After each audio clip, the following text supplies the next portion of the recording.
So that's why I'm here at Edendale Farm in the fringe suburb of Eltham, northeast of Melbourne. It's a place that's dedicated to educating the people of Melbourne about sustainable environmental practices. And it makes the perfect setting to discuss the menace of the Queensland fruit fly and how we can protect our gardens from it with agricultural scientist Steph O'Reeve. They're lovely creatures, aren't they? I always thought, though, that Victoria in particular, and Melbourne even, was too cold for fruit fly. It's a pretty common myth that fruit fly dies off in the cold, but actually, fruit fly needs a really severe duration of frost, so 5 days at -3 degrees, technically, to kill her. However, in the concrete jungle like Melbourne, to ever get 5 days at -3, very unlikely. No. We need to take action. There's a lot of ways that gardeners can keep the fly away from their trees, isn't there? Yeah, definitely. So exclusion, whether that's netting or bags, is a great option when we can't control what's happening over the fence. What time of the year are we looking at? The beginning of the breeding season is usually early September, but it really depends on your climate. When it reaches 16 degrees at dusk, fruit flies will tend to come out of hibernation and start mating. It's a great idea to do that with 2 people, if not more. Definitely, yes. So this is a special insect-grade net, which is designed to exclude fruit fly. It should be noted, it's not a bird net. This is a completely different product, and bird net will not exclude fruit fly. So our job's not quite finished here. Just draping the netting over is not enough. Fruit fly will sneak in underneath, so we do need to tie it off securely to the trunk of the tree. We also need to be mindful that fruit fly can sting fruit through the net if they're making contact with the net from the inside. So we do need to just make sure that there's no fruit touching the net. It's real social isolating, that.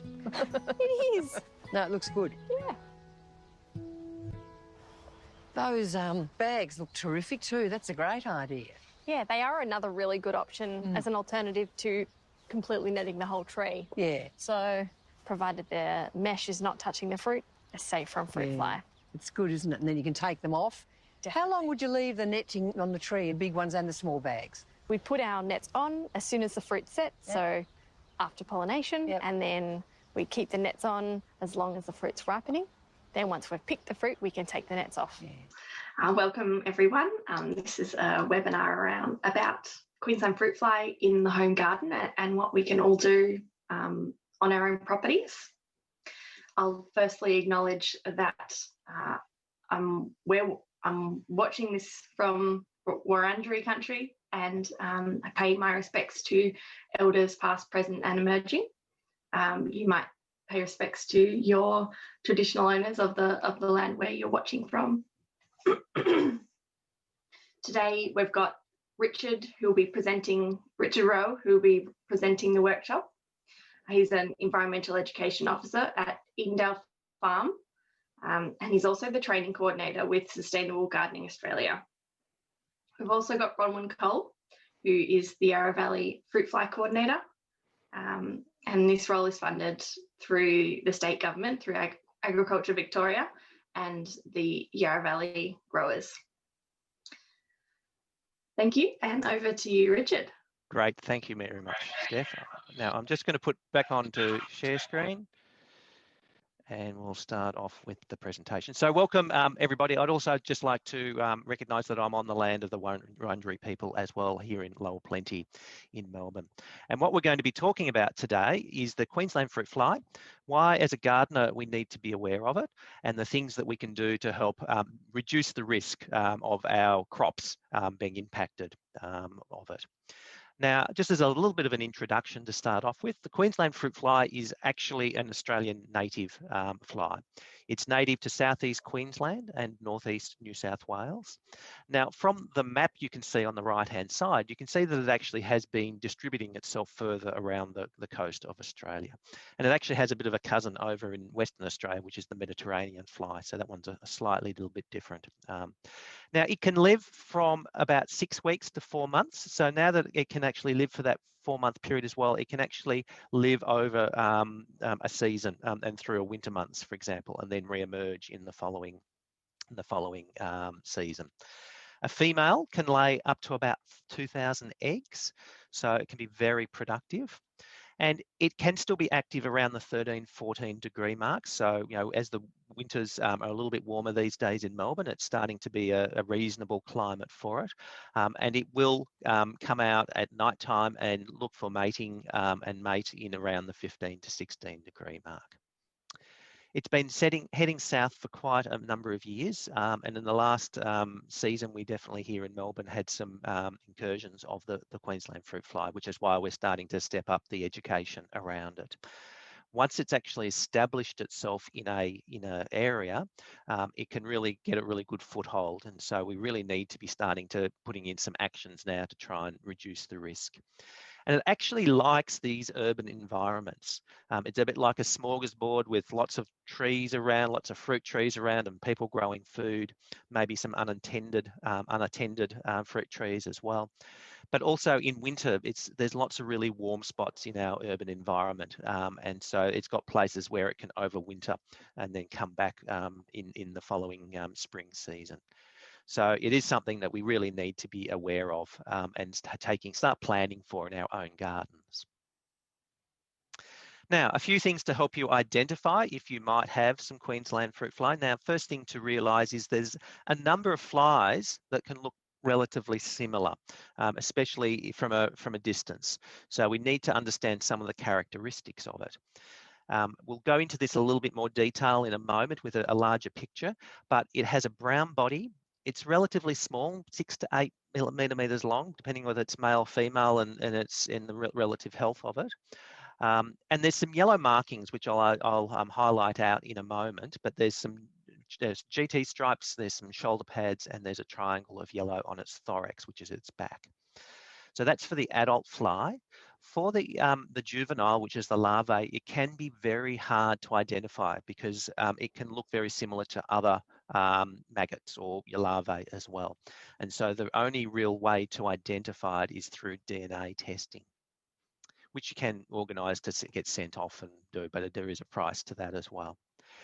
So the reality is, if you think you may have Queensland fruit fly in your garden, the safest thing to assume is that you do, and then follow some of the recommended actions to try and reduce the risk of your crop being impacted. So that's the safest way to approach it. So just looking at some of these markings, here's a larger magnification on the fly. You can see the brown colour of its body, and you can see the series of yellow markings on the fly. So starting up near the neck, you've got the yellow shoulder pads. Coming down the body, you've got these little GT stripes around the side of its back, and then the yellow triangle on the thorax there. So they're the ones, if you get a chance to see the fly, that you might be able to identify. It's unlikely you'll be able to identify it when it's alive and flying around. It's pretty small and pretty quick. But it's if you have a trap, where we'll talk about traps a little bit later, and you've captured some within your trap, then you might be able to use these markings to help confirm for yourself that you might have the fruit fly. Just also be aware, there's a number of other flies that can get mistaken for the Queensland fruit fly. So these are just a couple of them. The hoverfly, which is a really great beneficial pollinating insect, and its little larvae are actually beneficial in that they will eat aphids, for example. So I see this all around my garden, especially at this time of the year with things flowering. And so it's a great one to have. So that's not a Queensland fruit fly.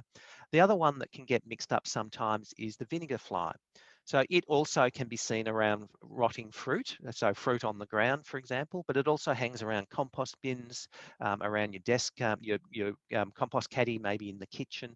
And so it likes an acidic sort of environment where the fruit is already rotting. So it won't necessarily be attacking fruit that is still on the tree and viable. So it's a slightly different little case. But again, sometimes it gets mistaken as the Queensland fruit fly. So why is this actually a problem? Why is it a problem that we've got this fly down here? So here's a couple of things that make you start you thinking about, okay, there's a risk here we need to manage. It's looking for soft, juicy fruit to lay its eggs in, and which means that it can be fruit that's still on the tree. And that's where it'll start to be a problem with our crops. When it stings and inserts its eggs into the fruit, that puncture hole is very small, and in some fruits it's very hard to identify, so you may not know that you've got it. When it inserts or lays the eggs, it also deposits some bacteria along with the eggs. And this bacteria, there's a symbiotic relationship here between the fly and the bacteria.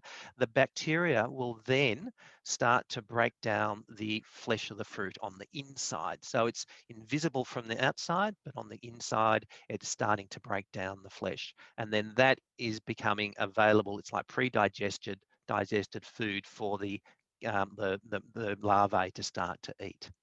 So the reality is that you may not know, you think you might have this beautiful crop of stone fruit or something, or apples on your fruit tree, but on the inside, you've got all of this activity happening, which is not great for your harvest. Also, the life cycle of the fruit fly is quite quick. So it can be as little as 22 days up to around the 32 or even a bit longer. And so it can get, in a good season, it can get many life cycles in the one season and multiplies out. And now this is little graph on the right-hand side was from provided by Andrew Jessup, who's an entomologist that's been assisting us as well. And this was a laboratory exercise. So one female that laid eggs for 66 days, after that season, they identified out that there was 824, after that period, 824 fertile adults, of which 402 were female. So you can just see this multiplication effect starting to happen. And therefore, that's why we also need to stay on top of it from the beginning. This is also from Andrew, and it just shows the escalation that can occur. So this was a count they did on some unintended feijoa trees, and there were just under 10,000 fruit that were picked, and it produced about 120,000 flies that they individually counted that were actually from that particular set of trees that were unharvested and unattended.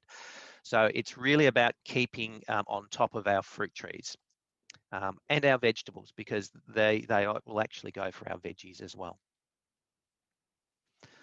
Okay, I'm going to go through the life cycle, and then we'll just see if there's any questions that might need to be answered at this point in time.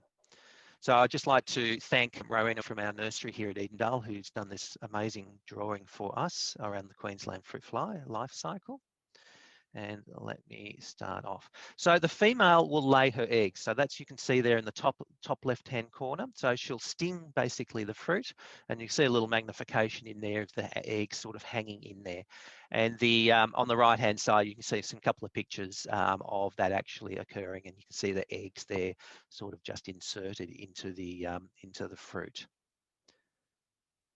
Then within about 2 days, the larvae will hatch. So they only stay in their egg form for a couple of days. The larvae hatch and start to develop within the fruit. So at this stage, the bacteria is already starting to break down the flesh and pre-digesting it, and so that the larvae have lots of food. About 6 days, and the larvae are ready to go into the next stage. So they will exit the fruit. So they can either, if the fruit is still on the tree, they'll just basically create an exit hole and drop to the ground, or they will, if the fruit has fallen, they can easily access the ground. And then they will start to move into their pupae phase. So they will get this little hard shell around, this little brown hard shell, and they'll pupate in the soil. For about 10 days, they are in the soil. And then after about 10 days, the fruit fly, the adult fruit fly, will emerge. And then for the next 14 days, they'll be hanging around, they'll be maturing, and they'll be starting to mate. And then the whole life cycle will start again. And it just keeps going. Depending on the season, you can get quite a few of these life cycles in on the one season. So Steph, I'll just check if there's any questions at this time. Great. start, Richard. So we've had a few questions so far. A vinegar fly trap has been, a fruit fly trap has been mentioned using apple cider vinegar.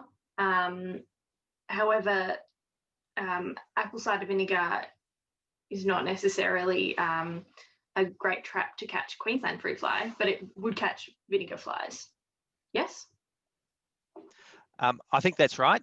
So we're going to go through what the attractants for the Queensland fruit fly. And they're basically a pheromone for the male. So we'll go through the traps shortly, and a protein for the female and the male. And so the acidity of vinegar itself would be something that would attract the vinegar fly, but wouldn't necessarily attract a Queensland fruit fly. Would that be correct, Bron? Yeah, so the food-based traps that we use for Queensland fruit fly are definitely a protein, and it's a specific protein that the Queensland fruit fly are attracted to because they know that they need proteins to help them grow big and strong and get from a juvenile fly to a sexually mature adult fly. Beautiful. And we'll cover those traps in a short time. Beautiful. Anything else there, Steph, before we move on? You mentioned DNA testing. If someone suspected they had Queensland fruit fly, where could they have this testing done? Bron, I might pass that one to you. No worries. So if people are worried about Queensland fruit fly or a suspect Queensland fruit fly or even suspect larvae, they can send their samples into Crop Health Services, and that's based at the La Trobe Uni or in Bundoora, so AgriBio there. So that's where they have a team of scientists that can go through and examine that, both all the physical attributes of what you send in, but they can also DNA analyze it. So this is more important in areas where we have fruit trade. My thoughts are, because there's a fee for service and an expense with that, people are best to maybe get some expert advice from their garden centre or an expert in the area, and then you can start to treat the area as if it is Queensland fruit fly, if it looks like it might be Queensland fruit fly. Yep. Because no doubt that the end result, the treatments are probably quite similar. So the treatments I'm sure you'll go over those, Richard. Yes, yep, we'll go through those. Beautiful. Anything else, Steph, before we move on? No, there's a few other questions, but I'm sure they'll be covered shortly. So beautiful. Okay. Yep, we'll keep moving on. So just a few photos here to help you identify if you have potentially got the Queensland fruit fly. So these are just some from the pom family, the apples and pears and quinces.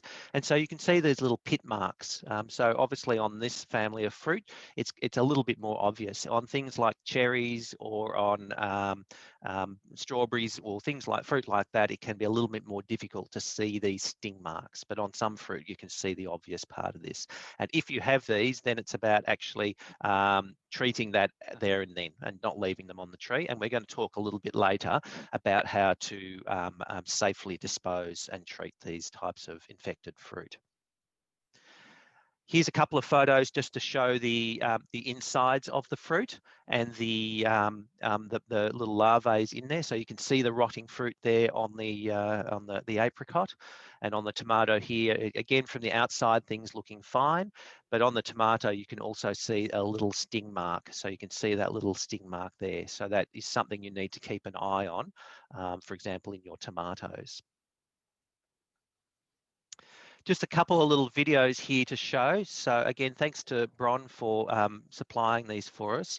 So the first one is just opening of an apricot, just to show what's inside. Again, you can see the apricot is quite green on the outside.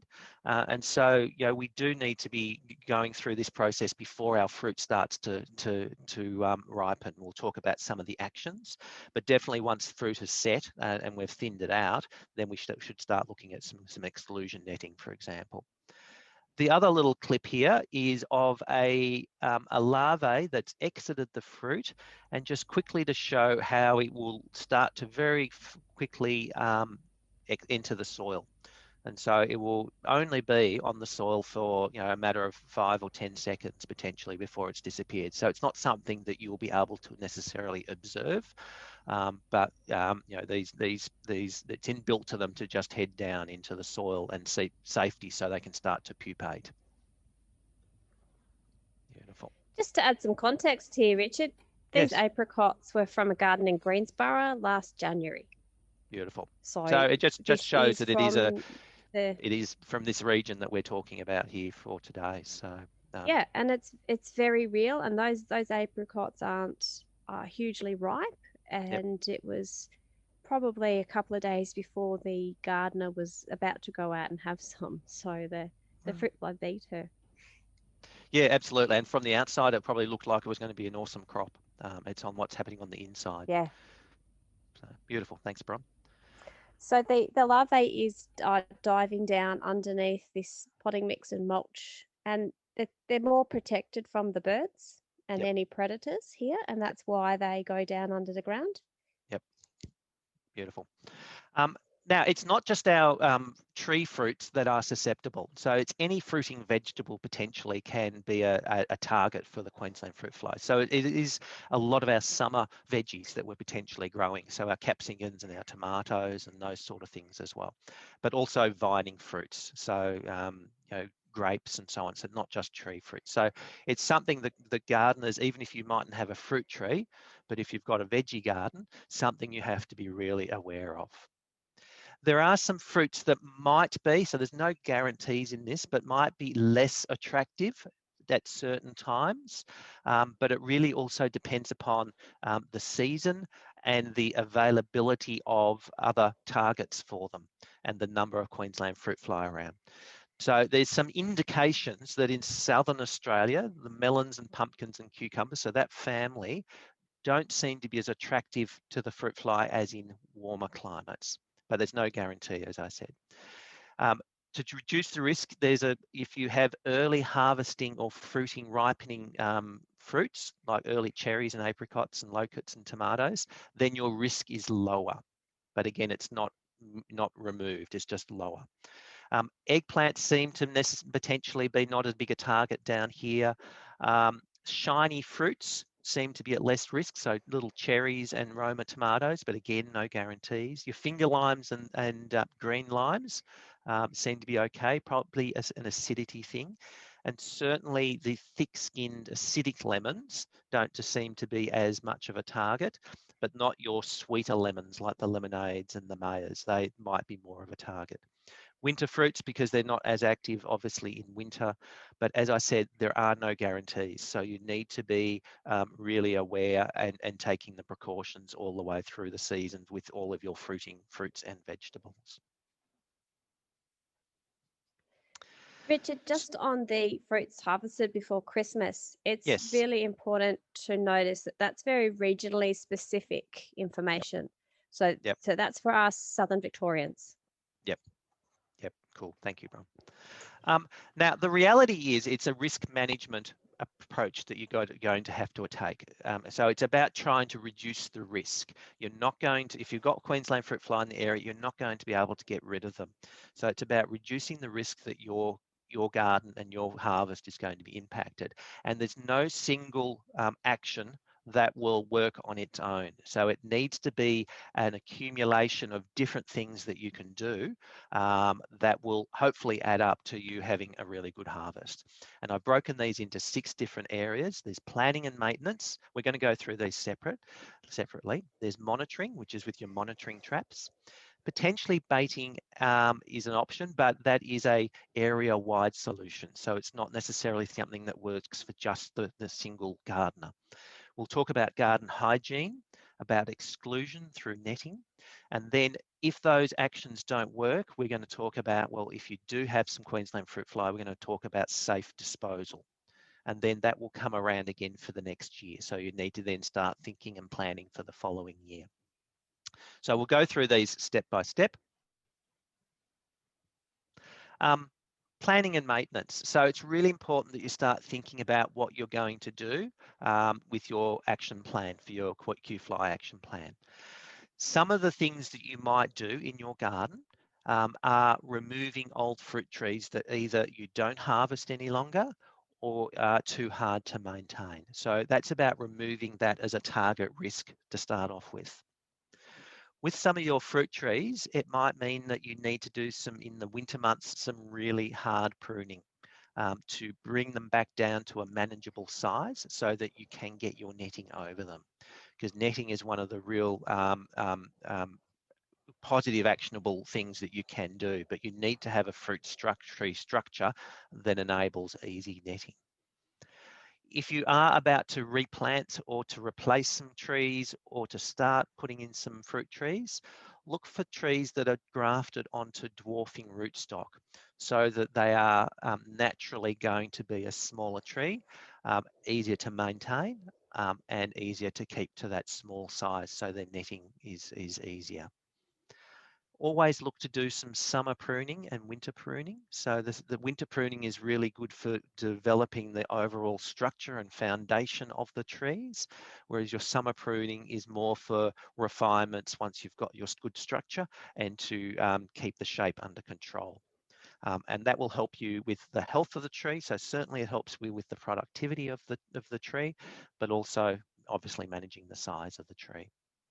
Another maintenance thing is about thinning or stripping crops. If you know you're not going to use a particular fruit tree this year, you're not going to harvest it, then just strip the crop. You know, before it even becomes an issue, strip the crop, or thin out the crop to if it's going to be a big harvest, thin it out to the point where you think, well, that's enough fruit for me, and that's what I can manage. There won't be too much excess, and then you're reducing your risk as well.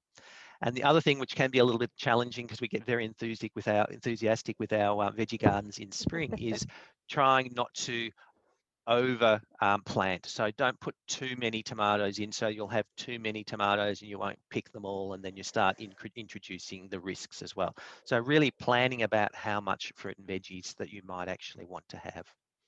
I might just check at this stage if there's any questions there, Steph. Thanks, Richard. We've had a few questions about from your slide that had which fruits are affected, and we've had a few questions about that. Yep. So what about blackberries, either cultivated or feral? Ron, Yes, I've got an answer, but I think I'll let Ron answer this. Yeah. Oh, sorry. Yep, blackberries are a host. All rubus are, so that includes raspberries as well. The key to the blackberry, though, is that the pithy part in the center of the blackberry actually makes it more likely that the larvae can live through its entire life cycle of its larvae component. So those 6 or 7 days is actually more likely to live in a blackberry as opposed to a raspberry. So yes, all those feral blackberries are a real worry. And okay, I imagine that's any really interesting. feral prunus trees and things like that as well, prunes and so on. Yeah, so when we say feral, cherry plum. Yeah, when we say feral, that means that they've self-seeded and they weren't intentionally planted. Yep. Yep. Yeah, and the cherry plums, which are well, they've finished blossoming now, but they're quite a beautiful sight all over the Yarra Valley, and you know a lot of Melbourne has been planted with them as street trees. So we need to think about how we're managing those fruit fly vectors that are around our garden as well as the ones that we've planted ourselves. Yep, that's right. Yep. And are there any native fruits that are susceptible, like kangaroo apples? Yes, kangaroo apple is a host. Again, it's very hard to rank it in its preference, but it is a host at the end of the day. It's a host. Yep. Lily pilly fruit could be a host. We also need to consider not just native fruit, but rose hips, because they're part of the pome fruit, or they're closely related to an apple. So my brother's actually seen fruit flies try to lay eggs inside rose hips, and Mildura has sent us a photo of a larvae that's successfully spent its time maturing inside a rose hip. So anything fleshy, anything that's going to be safe place for a female fruit fly to put her eggs, and so that they can have food and shelter and warmth. What about olives, Brom? Yeah, and what? Yes, so up until recently, olives were considered a non-host, but new information has come to light, and researchers have got enough evidence now to appreciate that it might just not be the olive fly, aptly named, but also the Queensland fruit fly that might be spending its time inside of olives. With olives, it comes down to the actual variety. So, and again, different varieties within some of the host range that you've got on the screen there too. It would more so go into its preferred fruits, like its stone fruit, because that's what it's most attracted to, and it's got the most amount of flesh and protection, and the timing of its growth it matches that of the ripening of the fruit. But it is important to consider, particularly in a mixed garden, all the different hosts, and yes, olives are included.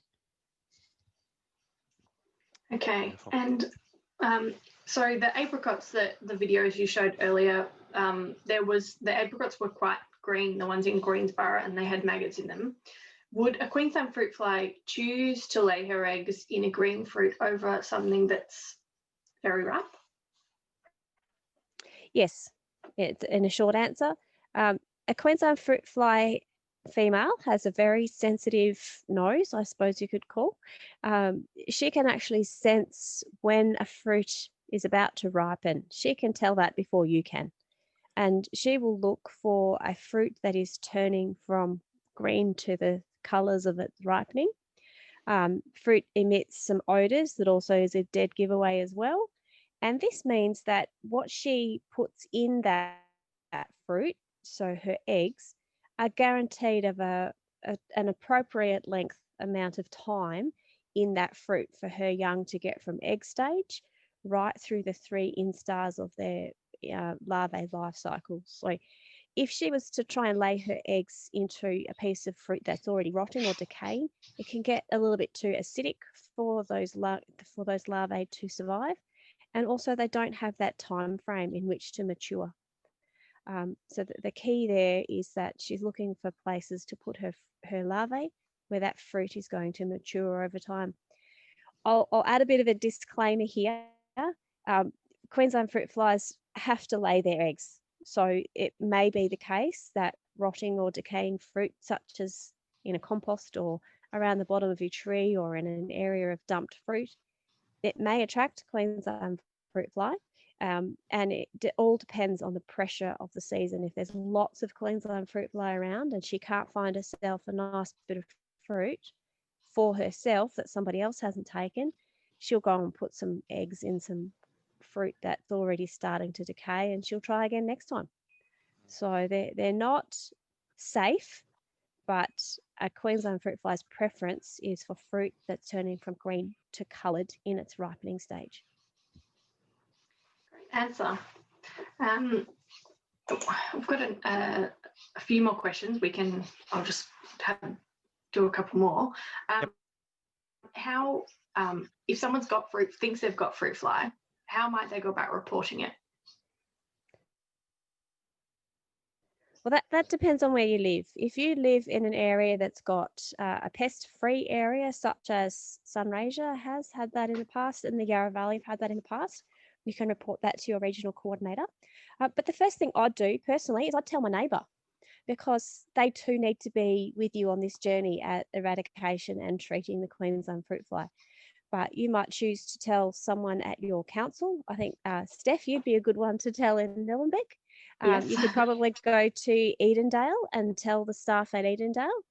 You might also choose to go to your local nursery. I think there's a couple of retail nurseries around that have got some really educated staff, and they'll know what to do. So when you're in Nillumbik, the purpose of reporting it is purely for the sharing of information so that it can be addressed as a community. It's only in those pest-free areas where it's reportable to an official person. And again, the results are going to be the same. You're going to have a heap of people around you to help you deal with it. And if you help your neighbour deal with it too, you won't get reinfested after all your good efforts at eradication. Great. And maybe one last question before we continue. You mentioned pruning in the last slide, Richard. Yep. If someone has a tree that's too large at the moment, being October, can they prune now, or what should they do? From my perspective, I would probably not prune now. It's probably a little bit too late in the season. It wouldn't be good for the health of the tree because the sap is starting to flow and the life is starting to really come back into the tree. So by pruning the tree now, it's potentially not going to be great for the health of the tree. I'd be looking at maybe if it's going to have a crop and it's an issue you can't net it, I'd be looking at maybe stripping the crop rather than pruning the tree. And then once it's gone into its winter period and lost its leaves, then I'd be looking at maybe doing some heavy pruning at that stage. Bron, I don't know if you have a different perspective there. Yeah, I see that if you're looking at a tree now in October and you've got some nice spring growth or some sappy movement in the tree, you might very much get a branch that you can bend, and you might be able to bend this fruit limb to a more desirable angle. So we want to get fruit tree angles of limbs of 45 degrees. That's the most optimum fruiting position that a limb can be in. And the springtime is a fantastic time to put that limb into place. You might be able to bring it from way up here right down to somewhere that's more harvestable and more manageable because you can reach it and you can net it. So take that opportunity. I concur with Richard. I wouldn't be making pruning cuts in spring. That's an opportunity for fungus to get in. The next opportunity to prune per se, particularly for stone fruit and even some pine fruit, you can get in there and do some pruning in the summer. So that's when we get our really hot, dry days, your tree's starting to mature and harden off. That's when you can look at some summer pruning cuts, look up summer pruning, but I would be definitely agreeing with Richard, major structural changes pruned in winter. The other thing that you can do is you can get some netting bags, so you can bag off some certain parts of the branches and the fruit, so that you can still protect that and then strip the rest of the fruit. So, okay. Okay, thanks for that. Okay, beautiful. We might keep going and then we'll have some more questions. So planning and maintenance, and planning is really important as you go through the seasons to start thinking, okay, what did you do last year? What am I going to do differently? What was the impact? What do I need to change? So planning is a really important part of our action plan. Then you can start looking at monitoring traps. Now, we often think of traps might be as the solution, but they are really they're never going to solve the problem on their own. And it's really about monitoring, so it alerts you if you have fruit fly in the area. So then you can look at the other strategies that you can approach. There's a lot of different traps available. If you go to the shops, you go online, there are all sorts of different traps available. They have some commonality, and I'll talk about what the common elements to them are. You'll notice that most of them are yellow, so obviously yellow is that attractant sort of colour. They can be used all year round so that you can monitor, but now's the time, if you haven't got any, to start to think about getting some. As I said, they're not an effective control on their own, so they need to work in unison with these other things. So what makes an effective trap? There's three key elements. There needs to be a lure, so something that will attract the Queensland fruit fly. They should be designed to, once the fruit fly is in there, to keep them in there. And then also something that will kill them, basically. So those three elements are the key elements to a trap. You used to be able to get sticky panels as well for a range of different bugs, but these in Victoria now are banned, especially or specifically if they don't have a cage around them, so that there's no bycatch of little birds or things like that as well. So just be aware of that. The monitoring traps, so the lures. So there's two different types of lure for a Queensland fruit fly. It's either a protein base, a specific protein base that will attract the males and the females. The males and the females need it to protein to build their bodies and grow, but also the females will need more of it because they need it for egg production. So definitely it will be very attractive to the females. And there's a pheromone as well, which is a female pheromone of the Queensland fruit fly, and it attracts the males. So the pheromone-based ones will only attract the flies.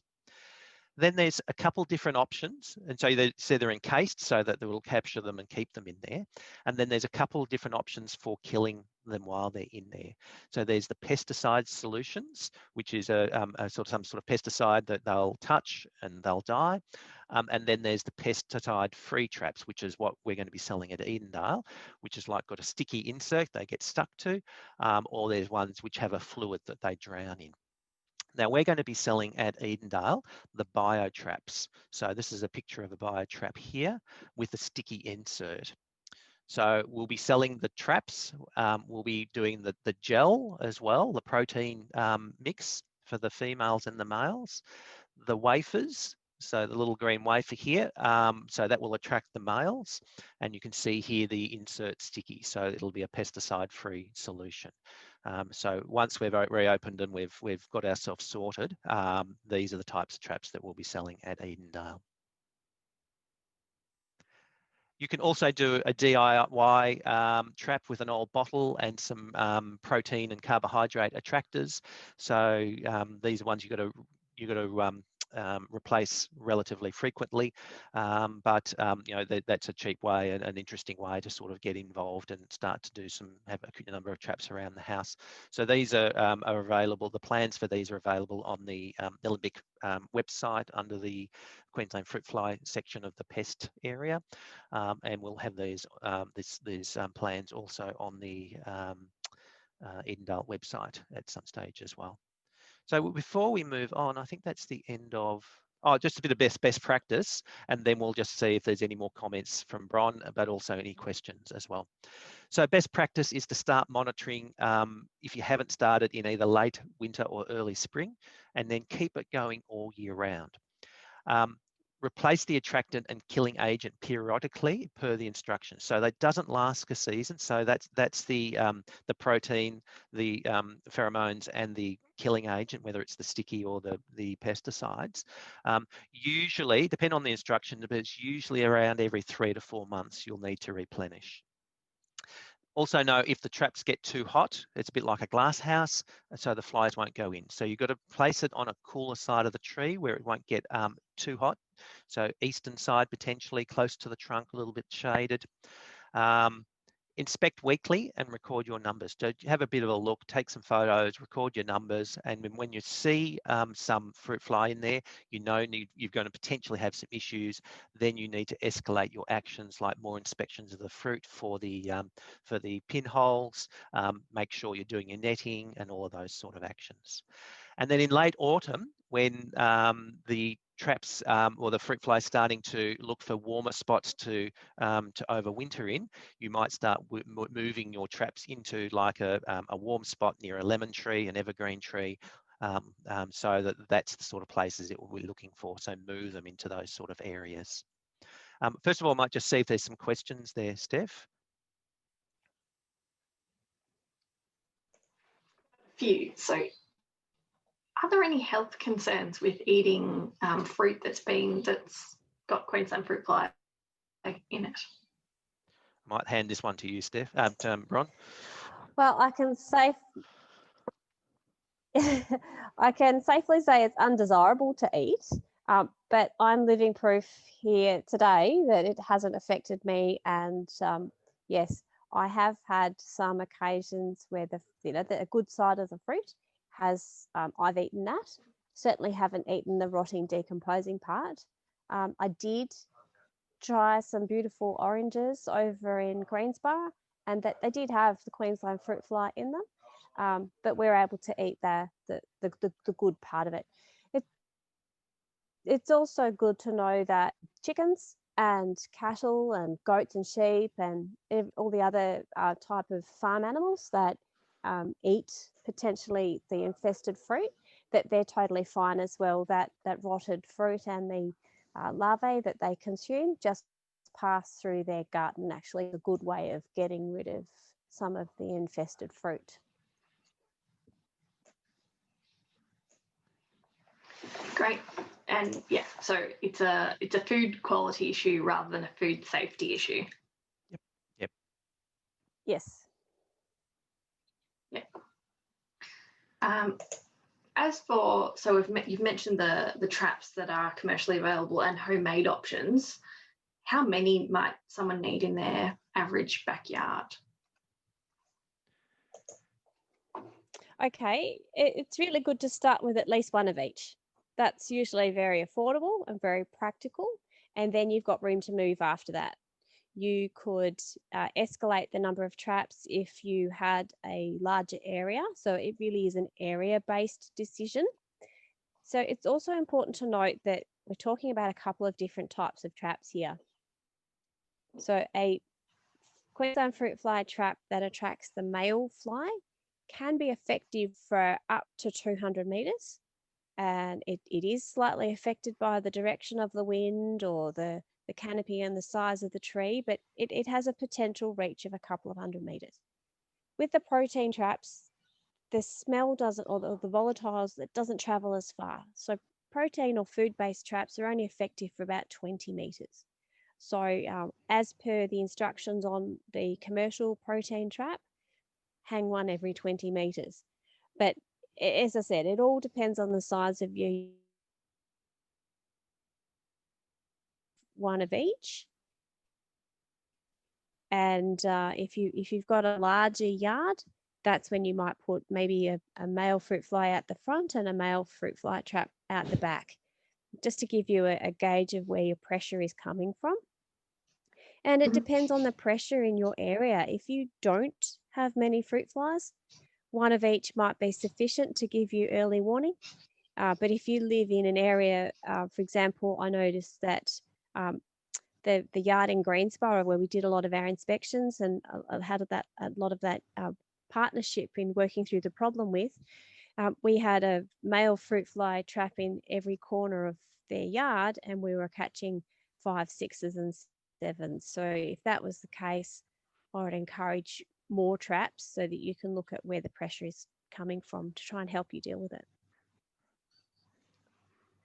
Great.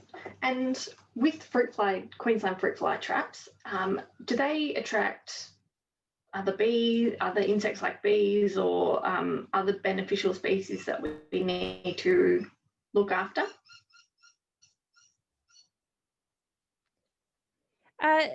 Look, there are a bit of bycatch that do get into some of the traps, particularly the protein traps, because that protein's not exclusively Queensland fruit fly. But the beneficials, the proteins that they're after are actually the pollen.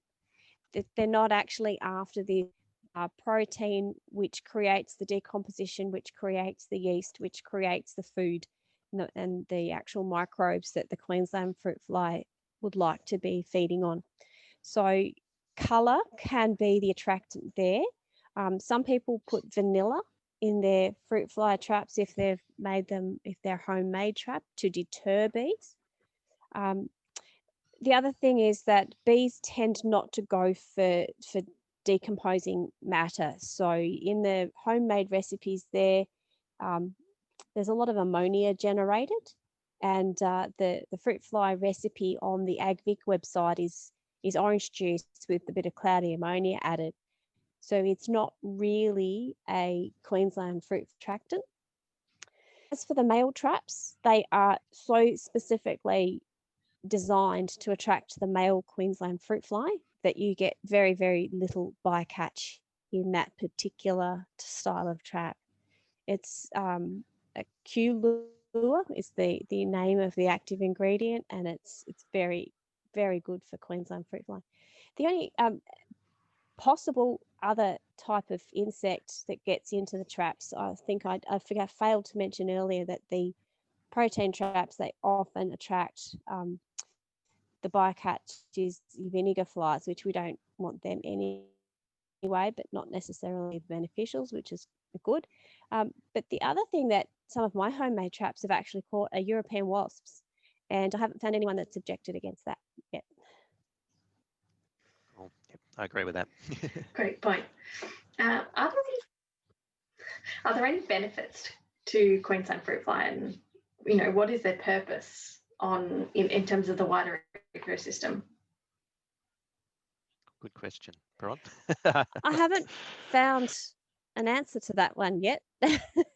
One thing that I did some reading, Andrew Jessup sent me a book to read about the history of Queensland fruit fly. It was a very interesting read, and they actually thought that possums and the wildlife that live in the rainforest, where Queensland fruit fly is said to be native to, they actually get a bit of a protein hit when they have a feed of the fruit. So look, Richard, I know you said it's an Australian native insect, but this book that I read actually says that it might have been introduced by some of our early trade with some of the islands around the equatorial region, so the more tropical islands bringing fruit to supply us white settlers. So it's just that a white settler found it here.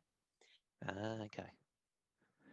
Yes, there's contention Yeah, around that, but so certainly if I it haven't fits found within a purpose for them yet.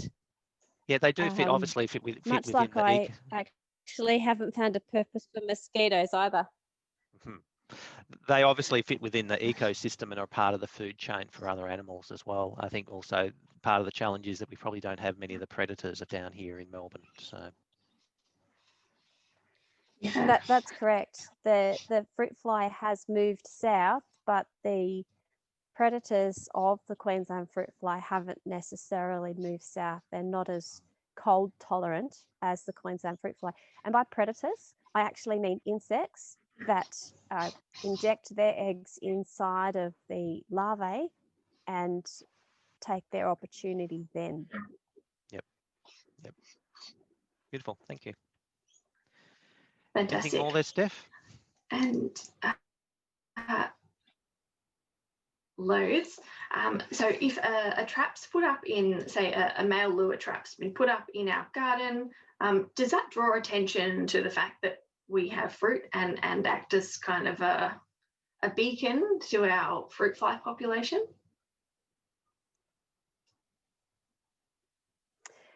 This happened in Mildura, actually.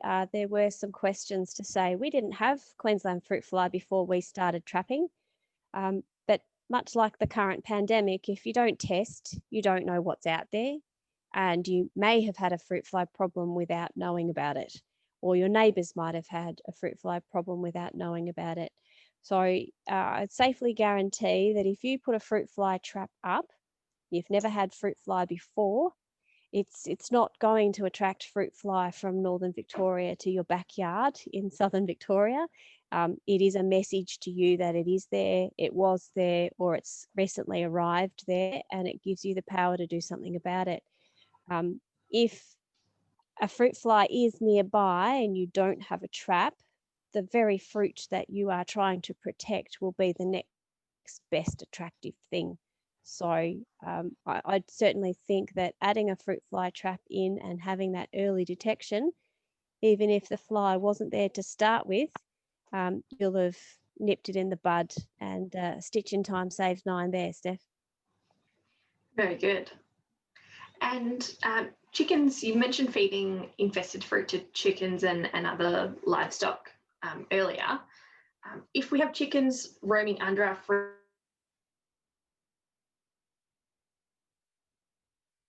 of fruit fly. So chickens and running poultry are a very good idea to help deal with the load. They're not perfect. No biological system is perfect.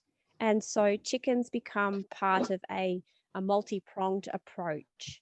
I certainly wouldn't rely on the chickens to get 100%, but I do know that they're very good at finding those little pupae and larvae, but they're also good at getting rid of the fruit very quickly, I believe, especially hungry chickens. So that's one more way of helping the system. Yep. So it's again about that risk management. So it's been multiple actions to reduce the risk. Yeah. Beautiful. Does Queensland fruit fly have any enemies that might help control it in the garden? That's actually a study that Agriculture Victoria is looking at the moment, or in the very near future, but we haven't seen many. It's probably one of the reasons why it's been so prevalent at coming down the coast through New South and into northern Victoria there. As I said, there is a parasite that they are looking at to see if they can get it to Victoria, or get it to at least our warmer parts of Victoria, but B, find out how it can replicate itself down here and keep up with the pressure. But no, there's not too many known predators. Okay, and is there any relationship between Queensland fruit fly and gall wasp in our citrus trees? No genetic relationship between the two of them, but yes, they both like lemons. So if we're talking relationships and things that they both like, yes, the citrus gall wasp is something that I hear a lot more about in some of my workshops. I think it's far more prevalent in Victoria, and particular the Melbourne suburbs. It is an issue. It's also related in the sense that the management of citrus gall wasp will be the same for Queensland fruit fly, and that is, you have to deal with it, you have to protect yourself from new infestations, and you have to hope that your neighbours are dealing with it as well, and their neighbours and their neighbours and their neighbours. So no genetic relationship, but definitely management relationships are Great. And maybe one last one before you continue, Richard. Yep. How far does Queensland fruit fly travel? The researchers have told us that the Queensland fruit fly can travel up to a couple of kilometres. It's actually, even though it's called a fruit fly, it actually would prefer to eat proteins, and it would actually prefer to walk. So a fruit fly will tend to move to the nearest host, or the nearest place where it can find refuge, generally a couple of kilometres. Queensland fruit fly could possibly also fly into a region on the wind.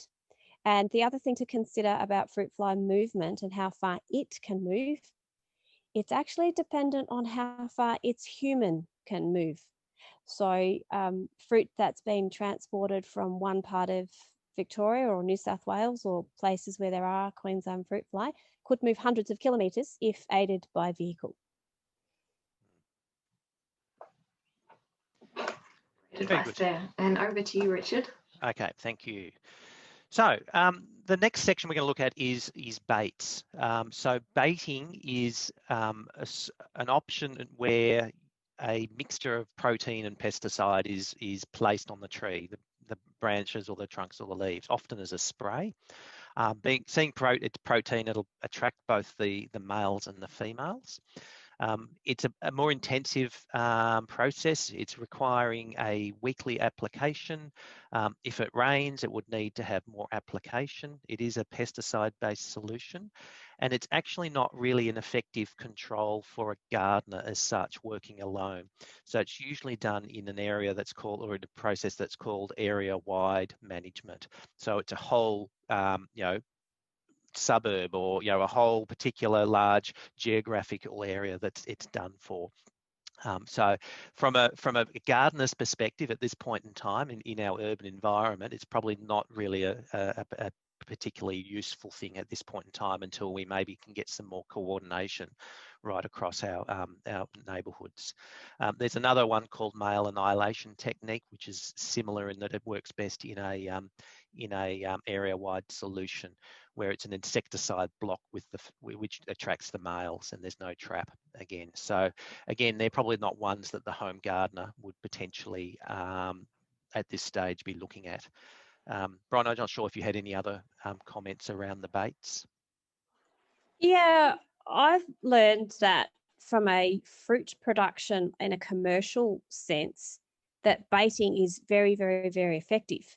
So again, like you've mentioned, it's an area-wide thing, and a fruit grower with 15 acres could probably do a really good job of protecting their properties or their crop with the use of bait.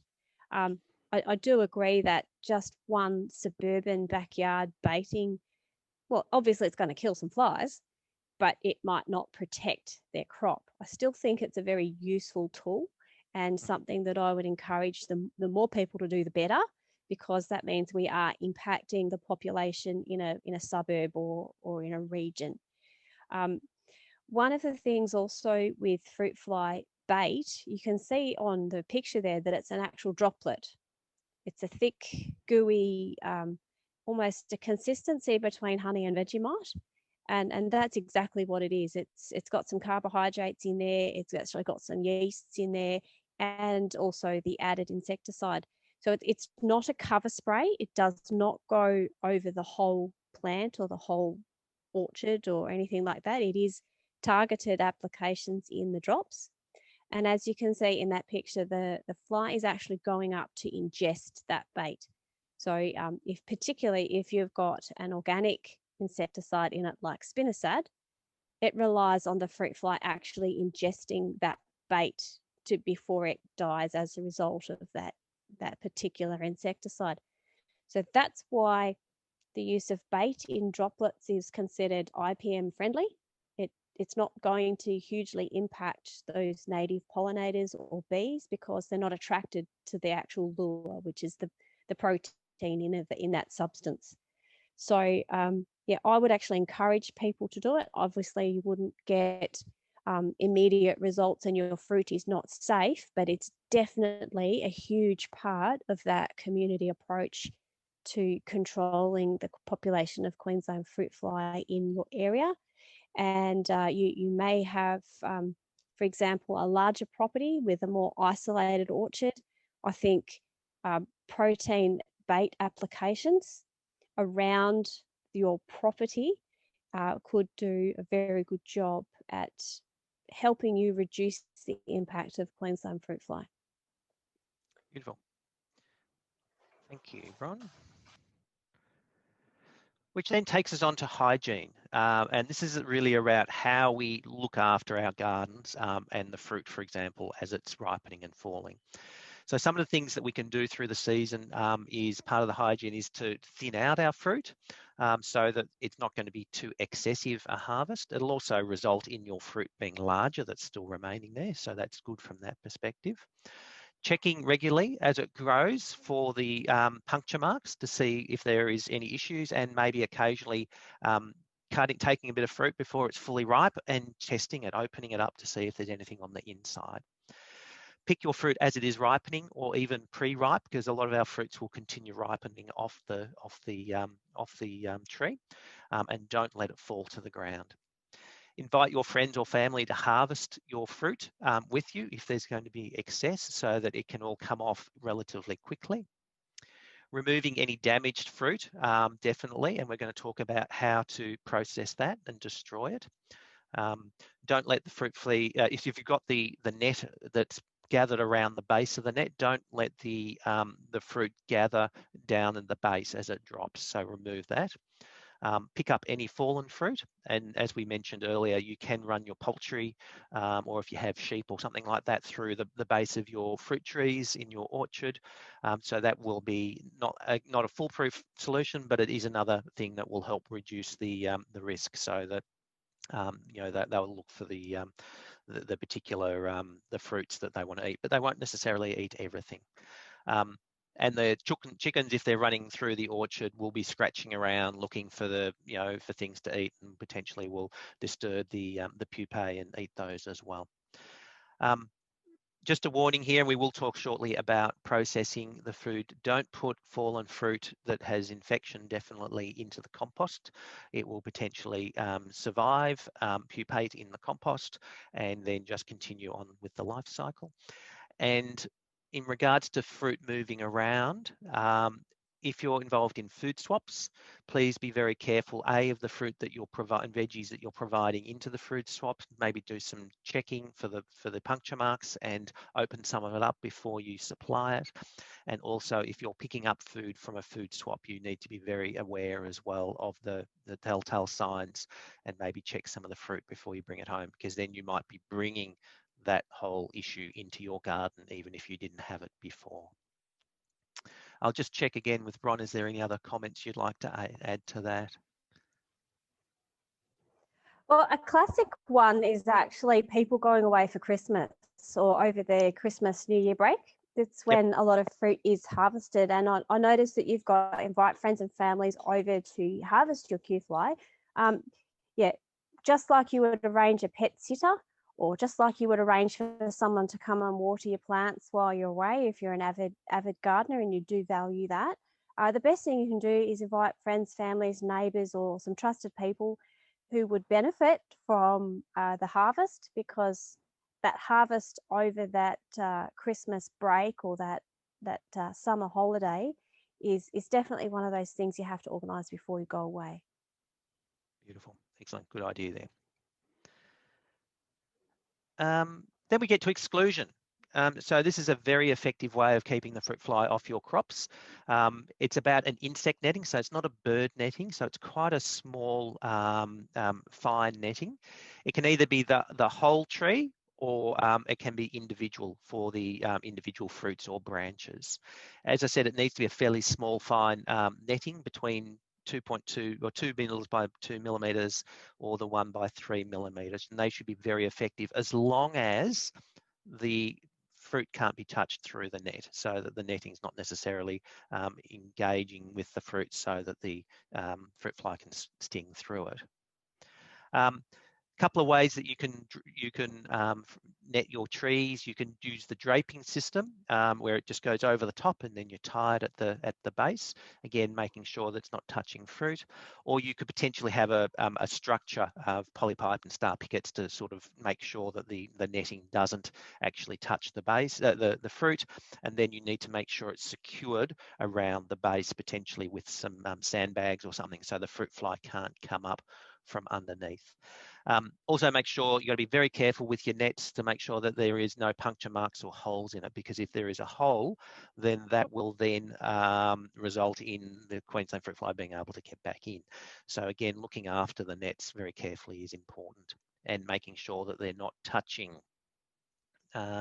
There's also individual bags that you can get for branches or fruits, and so we're going to be at Edendale selling some of the bags, the small, medium, large ones, and we'll also be selling netting, so either as a pre-cut fitted version, which is a bit like this. You can see there's a fitted part on the top, but we'll also be able to do cut to order on a 6-metre roll, so you'll be able to come to Edendale to get your netting. And it's also, don't forget, it's not just for fruit trees, but it's for your vegetable netting as well. And it'll also be good for your brassicas and all those sort of things, keep away the cabbage white moth and other pest sort of bugs that might get into your veggies as well. Is there any other comments there, Bron, on netting?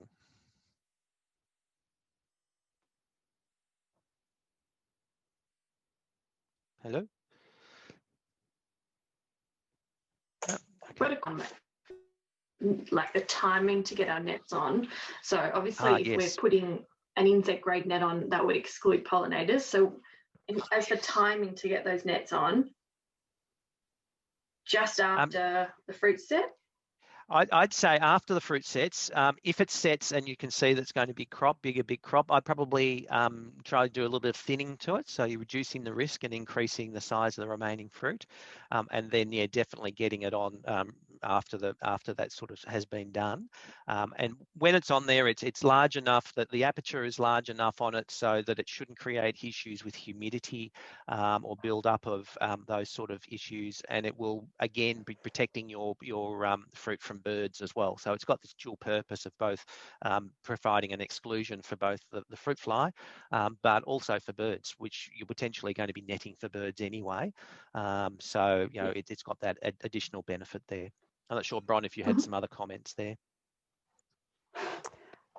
No, I'm pretty happy with the presentation on the exclusion netting. It would be handy, like in Steph's video that she did with Jane, to have two people.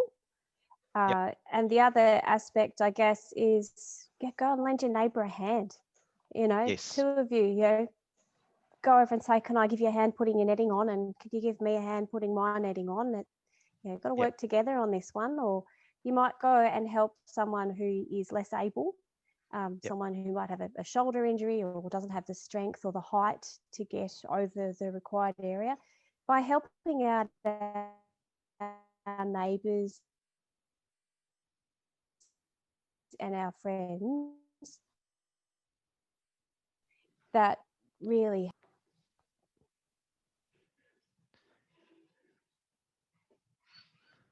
Okay. So we'll keep moving on. A little bit of lag there. Now, if you've done all that and you still get Queensland fruit fly, we need to start thinking, okay, it's too late to necessarily continue to, well, we still need to do all of those actions, but we need to do something about how do we dispose of this fruit. A couple of do not do's at this point in time. Don't put it into your compost, the infected fruit, or your worm farm. Don't put it into the landfill or the green waste bin at this stage, because that will just potentially move it and create a problem somewhere else. And don't bury it, because the larvae will pupate in the soil. So we need to be treating it. And so there's a number of ways that it can be treated. Freezing till it's solid, and now that's really dependent upon how much you're freezing and how cold your freezer gets. But it could be anything from, I've got 2 to 3 days, but it could be anything up to a week. So if you're doing a lot, there's a big load on the freezer, it needs to get frozen all the way to the center. So freezing is one option. You can cook it through boiling, baking, or microwaving. And again, it's got to cook all the way through to kill the larvae. Another potential option, but it's not as foolproof, is solarizing it in a bag. So black plastic bag, you need to have really hot weather. It needs to be in the sun for quite a long time, maybe a week. And then you've also got to think of the risk of dogs, cats, foxes coming along and trying to break into the bag, and potentially, just exposing again the fruit fly out. So you need to be very careful around that. Once you have treated it in one of those methods and that you're confident that that you've killed it, and so you need to be really convinced and confident that all the eggs and the larvae is killed, then you could feed it to the chooks, the result. Feed it to the compost or put it in your green waste bin. But a safer option is to double bag it and then put it in the landfill bin. Because if there's a chance that some of the eggs or the larvae haven't been destroyed, putting in the compost is just going to, again, at some stage, recreate that life cycle. And the chooks may miss it, for example. So certainly the safest thing is to double bag it and landfill it. So they're really the key steps for disposal. So any questions or additional comments on that one? I think with regards to disposal, one of the things to consider is where your risk might be in the first place. So if it's your yard and you're confident that it's not infested with Queensland fruit fly, look at putting it in the compost. Again, the key word there is convinced or confident. If you've received fruit from a friend, or you've picked it up at a swap, or you've found it on the roadside, or any of those places that have an increased risk of contamination or infestation, have a think about where you might look at that fruit and process it. You obviously wouldn't take it out into your production area. The safest thing to do is actually set yourself up a bit of a quarantine zone, and this can be your kitchen, or this might be a shed, or somewhere where you have the tools to deal with a problem if you find it. And that's what I mean with regards to disposal. So, for example, if I was to get some avocados, because I do love my avocados, if I was to get them from a non-reputable source, I would actually look at processing those in my kitchen, where I had the tools necessary for appropriate disposal should those avocados be infested. So I would then look at cooking them. If you've got a large batch, you might put a big, huge soup pot on your barbecue if you want to do it all in one hit. That's what a lady did in East Warburton. She had a whole lemon tree to disinfest. So she just went through it, and mind you, she is elderly, and she couldn't handle carrying big lots at once. So she just had the pot of water sitting on her gas barbecue on the veranda, and she was able to just process batches and put them into the landfill as she ended up putting them in landfill, but as she was treating them, she had a quarantine area. So just be careful when you receive fruit, when you're collecting fruit, to have your disposal area and your quarantine area set up so that it's workable. Beautiful. Steph, any questions on that? Great advice there. So could you comment on hot composting and if that wouldn't impact the fruit fly life cycle? So hot composting, as good as what it is, it doesn't get even enough throughout the composting material. When I say it doesn't get even enough, the heat doesn't spread evenly enough through that hot compost. Hot compost typically gets to about 60 or 70 degrees. Very rarely does it get higher. The important thing to consider is that we really need to get to those really high levels of heat to guarantee the death of that pest. So I would definitely not recommend the use of hot composting for Queensland fruit fly eradication. Stick to those methods of treatment of freezing, boiling. Essentially, Solarize is designed to be an extreme heat event. And those are the pesticide-free ways of treating. And then you might choose to put it into your compost or your hot compost. Great. And what about if you put them in a bucket of water with a lid on? That is actually a newer technique, or one that's less scientifically proven here in Australia. I have done some research in the UK. They've got a pest called spotted wing Drosophila. So it looks more like a vinegar fly, but it's actually far more damaging, and it has a wider host range of crops than our Queensland fruit fly.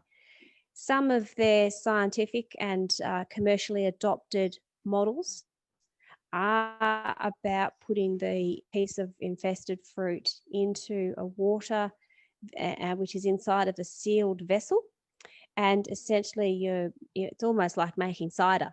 So you're putting them into that very acidic or definitely decomposing and fermenting environment. So if you're choosing to use this fermentation or bucket of water method, there'd be a couple of things I'd consider. Firstly is a sealed lid to keep the pests in and other pest animals out. The other thing is, with that sealed lid, I'd look at a carbon dioxide release valve so that the lid doesn't blow off. So much like for cider making, you can get the little non-return valves to let the air out and nothing back in. And the other thing I'd look at is to get that sealed vessel up to about 24, 26 degrees so that fermentation can take place quite rapidly over a couple of days. And as per our disposal cheat sheet up on the PowerPoint there, don't dump it until you are convinced that those larvae have dead. It's your responsibility to check that they're dead with what. Great. I think that's all for our compost related questions. Okay, beautiful. Okay, so we're just going to go through 4 slides here, which is really just to summarise in the different seasons of the year what we'll be doing. So I'll just quickly go through all of these, and then we'll do a wrap up and see if there are any final questions. So in spring, which is where we are at the moment, are those overwintering Queensland fruit fly that have been potentially hiding somewhere warm will start to become active in that late August, sort of September period. The females are going to be searching for protein to fuel their egg development. So again, start thinking about the protein traps. And by late spring, the Queensland fruit fly potentially would have already laid the first round of eggs in some early ripening fruit. So the cycle has really started to begin. So some of the actions that you can do in spring is definitely installing a male trap, so a pheromone trap, to A, identify if you've got them, and B, maybe to stop some of the males from mating with the females, and also having a second trap, a protein trap, to monitor and capture maybe some of the females and the males. And it's about start to monitor. If you start monitoring too late, so if you leave it too long, then that will actually allow the fly to start to really build up its population before you become aware that it's actually there. So it's really good to try and start this as early as you can.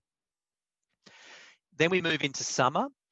So this is when Queensland fruit fly is going to be most active, and it's accelerating its life cycle as the warmth and their population is increasing. So the adults are feeding, they're breeding, they're searching for suitable host fruits, and they're laying their eggs and potentially resting in the shady spots on a really hot day. So summer actions, so again, it's installing and maintaining your monitoring traps, potentially upgrading your attractants and your stickies or your pesticide killing agents. It's about netting the crops after the fruit has set, and your veggies as well, but obviously before they're ripening. And it's about thinning your crops as well, so that it's a manageable sized harvest. Harvest any of that fruit that you think is damaged with the pinpricks, and then potentially also just occasionally open some up so that you can see if there is anything happening on the inside. Picking up your fallen fruit if it's allowed to fall, and disposing of it in an appropriate way if it is infested. Once the harvest is finished, you can do some of that summer pruning to help maintain tree size. And get someone if you're going on holidays over the Christmas, New Year break, or Australia Day area holiday or something like that, get somebody in to look after your fruit trees and just maybe do the harvesting in your fruit and veggies while you're away, so that it removes that as a potential host for the fruit fly. Then we move into autumn. So our autumns are now pretty warm as well. So, there will still be the life cycle circling around, but it will potentially starting to slow down. So late ripening fruit that you need to be aware of. So it's your citruses, your apples pears are starting to come in season around the February, March period. So that's the next phase that you need to start looking at. So your autumn actions is you're going to continue with your monitoring and trapping and replacing the attractants and the killing agents as necessary. Thinning your fruits in your remaining crops, so your apples and so on. Continuing to net unharvested fruit trees, cleaning up that fallen fruit if it is allowed to fall, and post-harvest harvesting late summer. So yeah, post-harvesting late summer pruning is also available then as well. And then obviously treating any fruit that you've potentially had infested. Then we move into the winter part. Fruit fly is more active in this period, but the adults that are around will be looking for somewhere nice and warm, a nice little warm nook somewhere in your garden or near your house. Eggs and larvae potentially won't survive, but there is a chance in a warm spot they might survive through that period. So your winter actions is moving your monitoring traps away from your evergreen trees, fruit trees, maybe into your lemon trees, which might be in a warmer spot. Cleaning up any fallen fruit. Winter pruning is a great time for your structural pruning to try and reduce the size of the trees. And great time to also be removing any unwanted or too old trees or too tall trees. Great time for doing your bare stock planting. So any new stock, try and get it on dwarf rooting stock, and start planning your spring program. So don't just wait until spring, but start thinking about what you're doing. Get your traps ready, get your netting ready, so that you're ready to start in full force in late winter, early spring. Just a quick slide here from Andrew again. This is just a little map of a house just to show you where some of the warmer spots are around your property during winter. So obviously the house here on the left and some of those lemon trees and things like that around there could be a potential overwintering site. If you've got chickens, it can be quite warm around a chicken coop. Again, a lemon tree or some sort of tree around there might be a target. Or a compost heap can also be quite a warm spot. So any trees or plants around that area can also be a potential target area for overwintering. So I'll just do a quick summary and then we'll take some last questions and just see if there's any other input from Steph or Bron. But in summary, it's really about these sort of steps: removing unwanted fruit trees. It's about pruning the large ones down to become a nettable size. It's about using the traps for monitoring throughout the whole year to give you an idea of some information on what's happening in your garden. Escalating your actions if Q-fly is caught in a trap. So that's about your inspections, your netting, and maybe more trapping. Thinning crops early to what you need. Net your crops with suitable insect netting after the fruit is set, and ensuring that your netting doesn't touch the actual fruit. Harvest your fruit early if possible, but make sure that it's picked up anything that falls on the ground. You can potentially run your chickens under your fruit trees as just another strategy to help. If if you have the fly in your harvest, it's about those correct disposal techniques. Be careful when you're sharing harvest with neighbours, with friends, or accepting fruit from friends or through food swaps. And then again, start planning for the next season. So it's something we just now need to build into our thinking about what we need to do in our gardens throughout the season. So if we can follow those things, we'll be reducing the risk.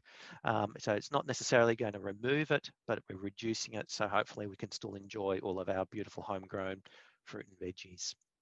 So I'll just see if there's any other questions there, Steph, before we wrap up. Presentation, Richard. Does Victoria have a map of where Queensland fruit fly infestations are currently? Bron, I'll put that over to you maybe. Victoria doesn't have an accurate map because back in 2013 is when the Victorian government stopped treating this fly as an exotic pest. So it's now considered an endemic pest. It means that it can unfortunately live in Victoria, and it is up to communities to deal with it and individuals to deal with it as well.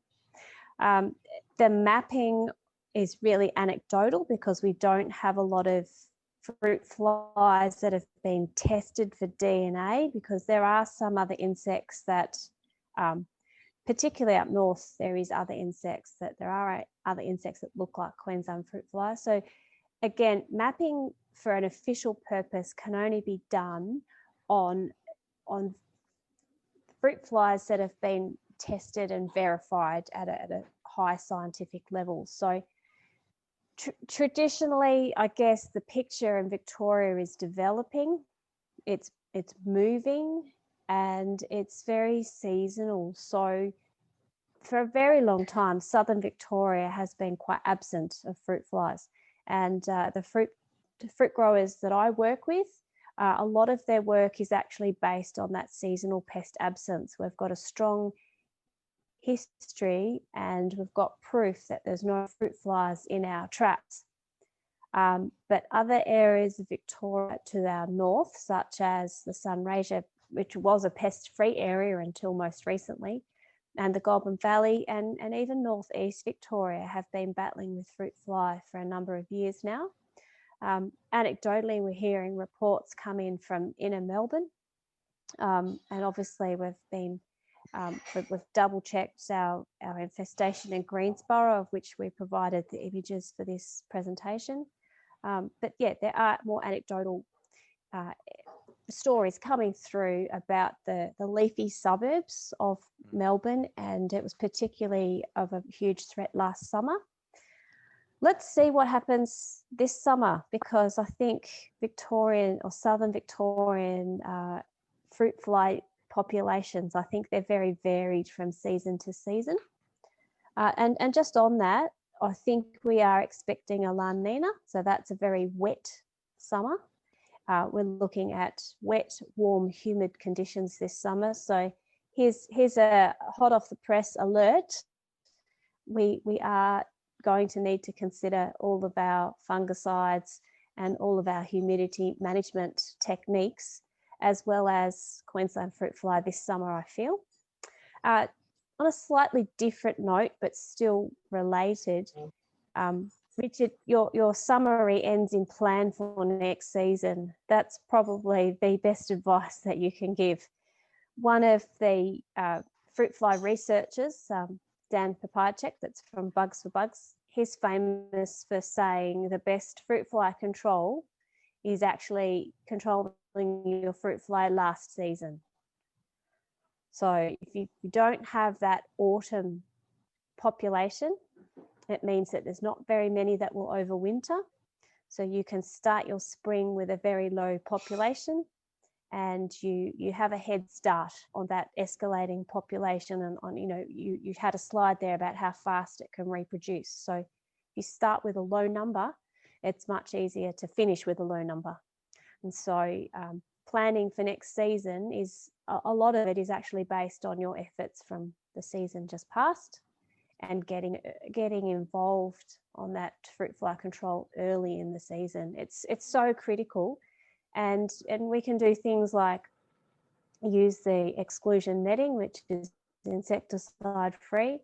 But if you have to use insecticide, I think for our biodiversity in our regions and in our backyards, the less insecticide, the better. So that means if you catch it early with your monitoring, you have an option of going into this problem solving with a lot less insecticide than if you ignore it and the problem becomes wider and further and larger. We may find ourselves using a larger quantity and range of insecticides, which is avoidable if we plan well. So I commend you on a great presentation, Richard and Steph. Thank you. Great, thank you very much. I'll just Great take advice a there, share Bron. screen. Can seeds harbour the fruit fly if birds eat the fruit and then drop the seed? That's actually a good question and a tricky one too. So the direct answer is no. The seeds don't harbour the larvae because they don't get into that hard protein. But have you ever seen a bird or a pest eat the whole bit of fruit? My answer is no. They usually have a bite out of every one, just one bite out of all of them. So, often pests like birds or parrots and bats, even possums, they will take some of that fruit with them and go and take it to a safe place. So if they're only eating half an infested piece of fruit and they're taking it to a new location, they're actually responsible for spreading the pest or the Queensland fruit fly pest possibly further than what it needs to be. So there's a two-part answer there, because no, seeds don't harbour it, but often the flesh around the seeds that the pests have mangled with, yes, they could harbour the pest. So sorry to be a complicated answer, but it is a danger, pests spreading infested fruit. And does resting your garden for a year help ridding it of fruit fly? So say we had an annual garden, would just not growing any annual crops help? So a fruit fly population does need the fruit to reproduce inside of. So it depends on how big your garden is, because even if you rest your garden for a year and don't have any fruit for a long period of time, your neighbours still might have a host plant or a host fruit. So you could have gone to the effort of not producing any fruit for a year or a season, and if the other people in your community aren't dealing with this as well, you go back and plant under their false hopes that Queensland fruit fly might be eradicated, but it was lurking next door all the time. So I think really we need to look at a community strategy. We need to look at partnerships and working with our neighbours and their neighbours, And we also need to always have in mind that it's a constant threat. So, for example, we thought we might be able to eradicate fruit fly out of the Yarra Valley, and it was going to be a very expensive plan, and it was going to require lots of people to be involved. Well, that's great, and that's happening, but our community are really aware that any day we could get a new incursion from somebody else. So someone could bring fruit fly into our region. So in answer to this person's really good question, I would say no. The best rest that you could give your garden is actually the exclusion netting and being part of your community and neighbours and working at monitoring, because monitoring will give you that feedback that you need to have the confidence to grow your crops. Thanks. And are there any fruits that Queensland fruit fly won't go for? Pineapples. We can't grow them down here. Yeah, so that harder fruit, for example, there are some avocados that are harvested really hard and green. They're often sold as fruit fly free because there's no way that the fruit fly could have penetrated that skin. And the other, I tend to try and change this question a little. Really, leafy greens and root vegetables are non-hosts. So look at enriching your garden with those type of foods that aren't necessarily a Queensland fruit fly host if you're not able to take some of those exclusion methods or control measures. Or, for example, if you're in a shared community garden where you really don't have a chance, you really do have to consider alternative crops. But yeah, have a crack at growing pineapples maybe. Actually, just to add to that, someone has suggested that cherry tomatoes are probably a better option than some of the thinner skinned tomatoes. So that might be something, if you are affected by Queensland fruit fly, try the cherry tomato varieties, which have got the harder skin and they're a little bit more turgid, but you'd have to harvest them before they cracked. I grow cherry tomatoes and they split a bit on me. Great advice there, thanks. Richard, we've got a question about Edendale selling traps and baits. Given the COVID situation, do you know when those products will be available to purchase, or will there be any option for kind of a contactless collection? Or yeah, at the moment we've got contactless. We've just started contactless collection for the indigenous plants. But at the moment we don't have anything set up for the netting or the traps. So over the next couple of weeks we actually haven't got the product in yet. So I need to order it, and should be in the next couple of weeks, and then we'll look at either as a part of that contactless transaction. But the challenge is that our staff numbers are limited. We can't have any volunteers on site, and so actually managing that can be a challenge. We're still unsure at this point in time when Edendale will be open to the public and in what format. So it's a little bit of a watch this space at the moment, unfortunately, because I know it would be great to have these things available now through Edendale. Having said that, there is a lot of nurseries around that are through contactless, selling products. So Bulleen Art and Garden, Olympic Nursery, a couple of the ones that are around, and they do have some of these products. So it'd be worth, in the absence of Edendale, having it right now, not waiting, but actually, tapping into some of the local businesses and the local nurseries that potentially can provide those resources for you. great. There are some organisations that sell fruit fly traps and protein baits and even proteins online. Yep. So whilst it's not supporting local, it is, they are, you're effectively getting them from the Australian supplier. Yep. So don't hesitate to do that just to get that early start. Yep. And the other one is that I was thinking, Richard, you might want to mention that Edendale's trying to buy these products in, not only just to service their community, but you've got the position of pitching them at a very affordable price because of how you're able to collate your resources there. So I think that the end winner there is the consumer, I believe. Is that right? Well, certainly we're looking at how we can make sure we cover our costs, but we're not after making huge profits, I suppose, of it. So we're going to make sure it's viable for us. But yeah, the priority is to help get these things in people's homes and in their gardens. So that's what's driving us to be able to provide these products. Great.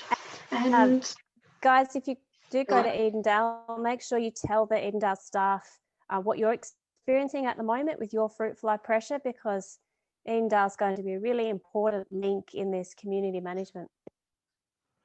Yep. Absolutely.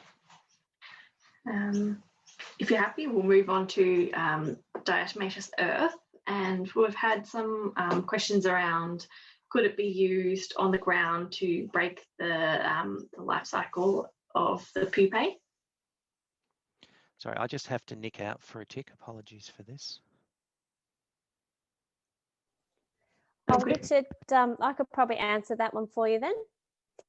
So from what we've understood with diatomaceous earth, it was actually Richard that taught me, what we need to watch for is that diatomaceous earth is most effective when it's dry.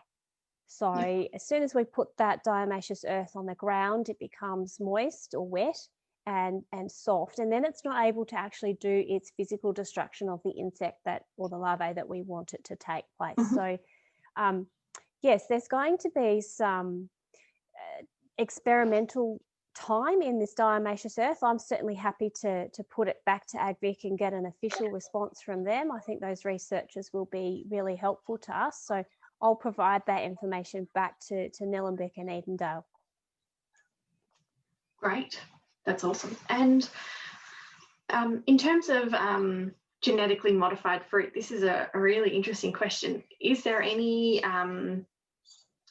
work being done to kind of speed up the process of having fruit that is not fruit fly susceptible?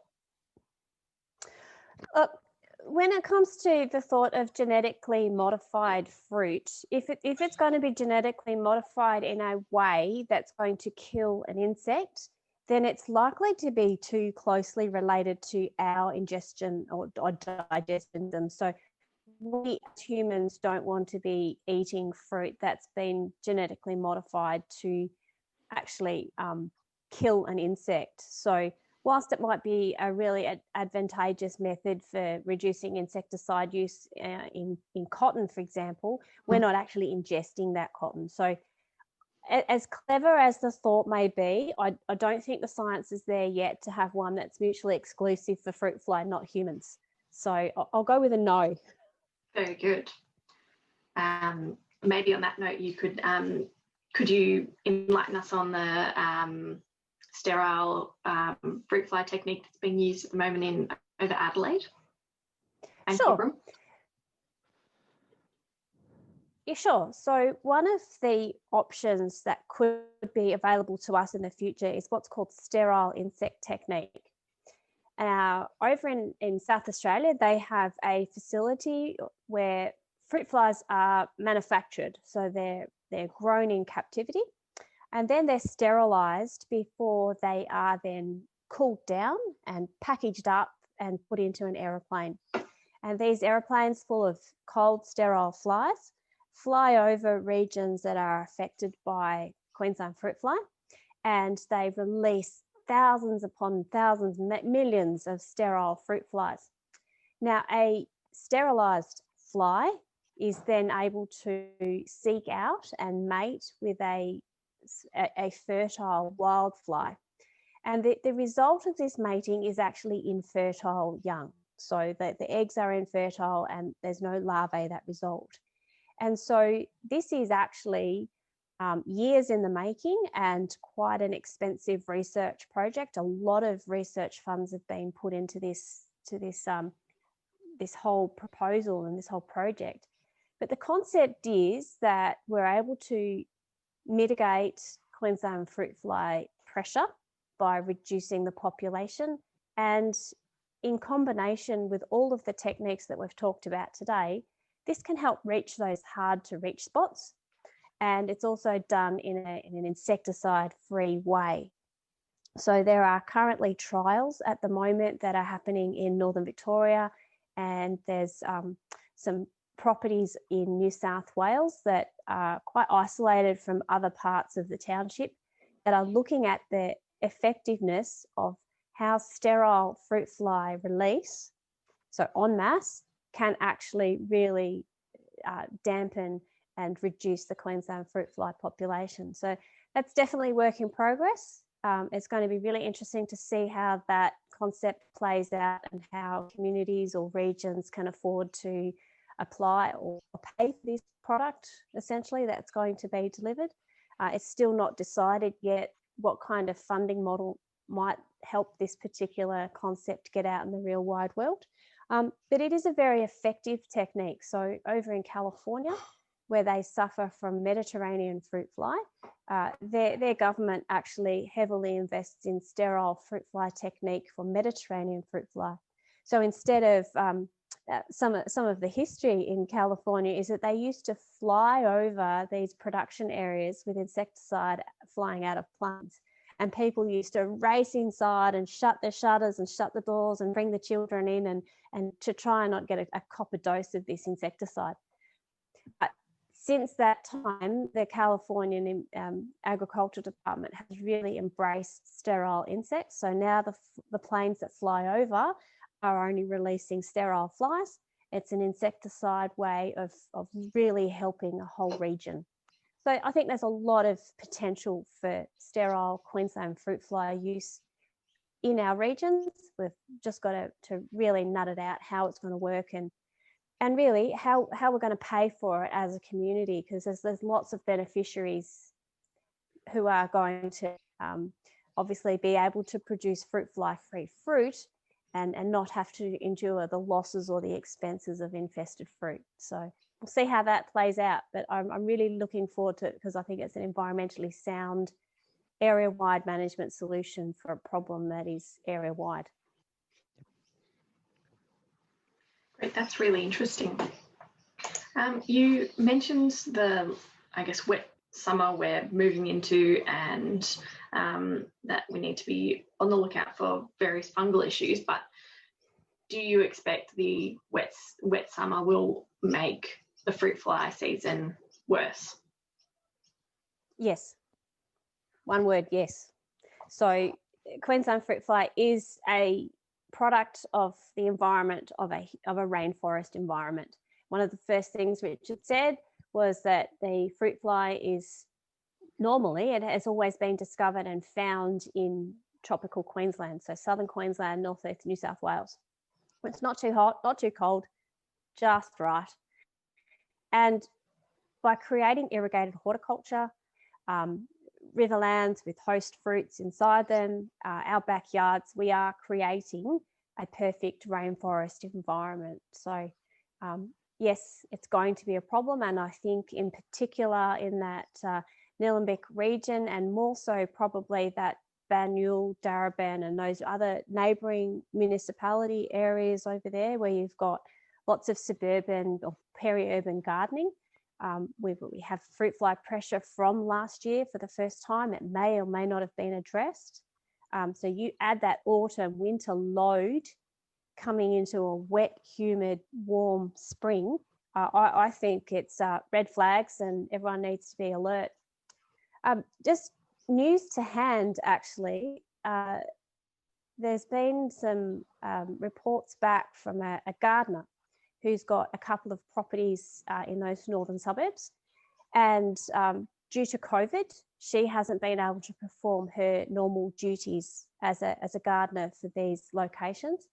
Now, they've had fruit fly. She is aware of fruit fly being in there. But since her absence, these particular owners haven't been able to keep going with some of the maintenance work that this particular landscape gardener was doing for them.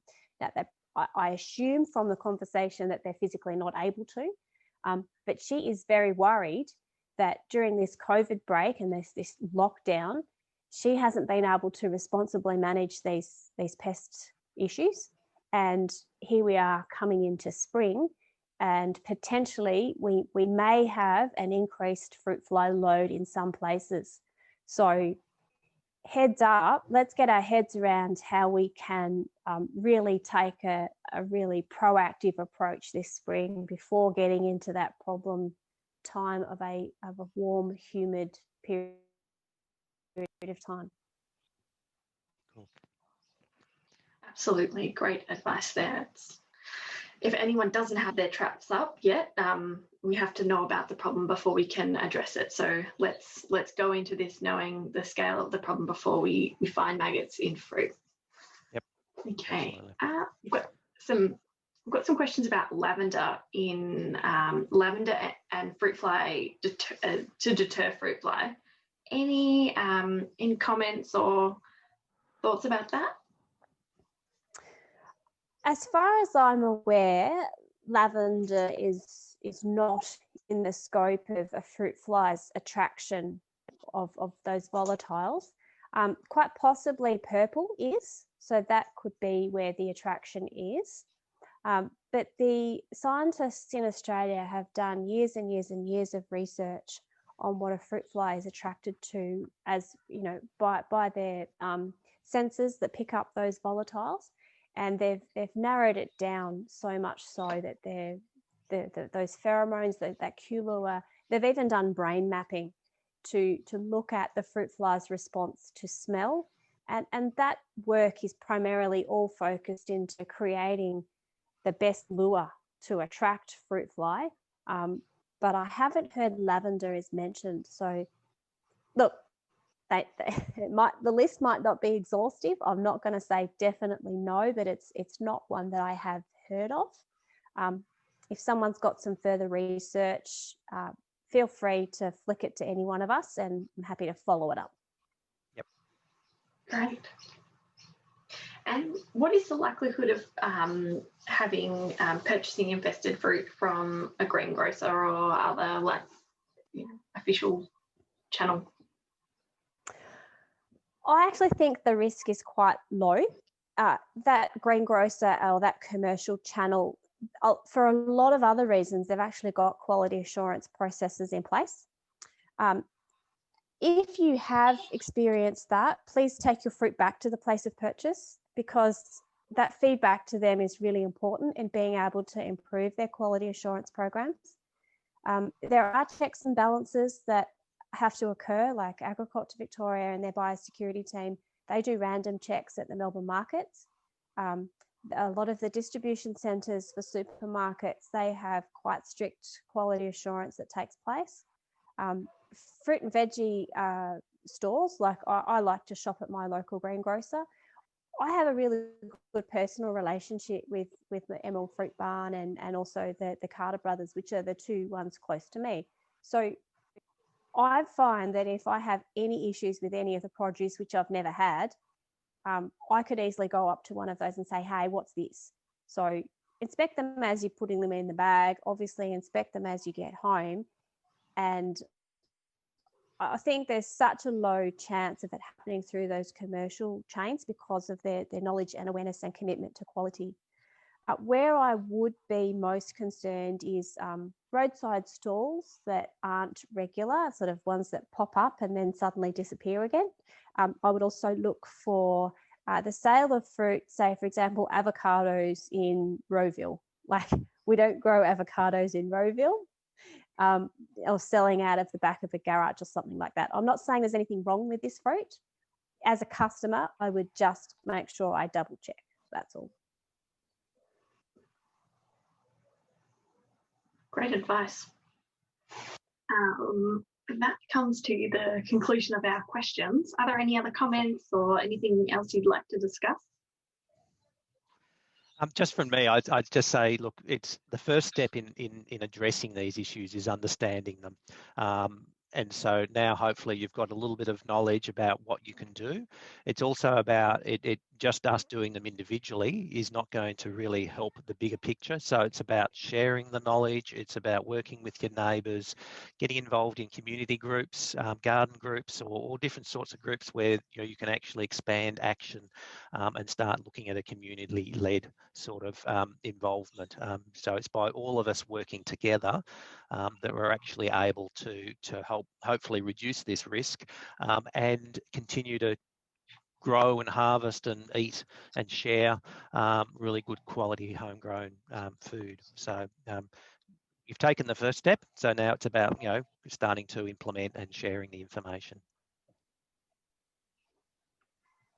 Yeah, so I would encourage as a community, it's not adopt your neighbour as such, but if you've got a concern that maybe there's a prunus tree or there's some bushland or something that's a potential vector or potential host, chase your council, because prunus are a weed to managed. You might need to take some steps, for example, harvesting the fruit off that until something can be done. But yeah, make sure that your council, it might be Nillumbik, but it might be other councils as well, make sure you tell your council that you're concerned about this issue, because we really do need all levels. So the state government and doing their bits and pieces, but we need our local councils and our community groups really active on the ground to help this through. So yeah, make sure you tell your council or your councillors or whoever needs to know to try and get some action to happen on the area of land that they manage. Beautiful, excellent. So yeah, look, I'd just like to thank everybody for being here tonight. I'd like to Steph. It's the case that. So sorry, I was just going to wrap up there, Steph. No, you go. It's all good. So just thank everybody for coming along tonight. Hopefully there's been something in here for you to be able to take some actions back into your garden. I'd like to really thank Steph for her help with co-hosting and managing the Q&A process for us tonight. And definitely a huge thanks for Bron for attending all the way from the Yarra Valley. I know it's a long commute, but at least on this digital forum, it's not that far. And for sharing, being so open and sharing with all of the knowledge and experience that she's got. So I'd just like to thank everybody and go forth and hopefully have a really good harvest this year.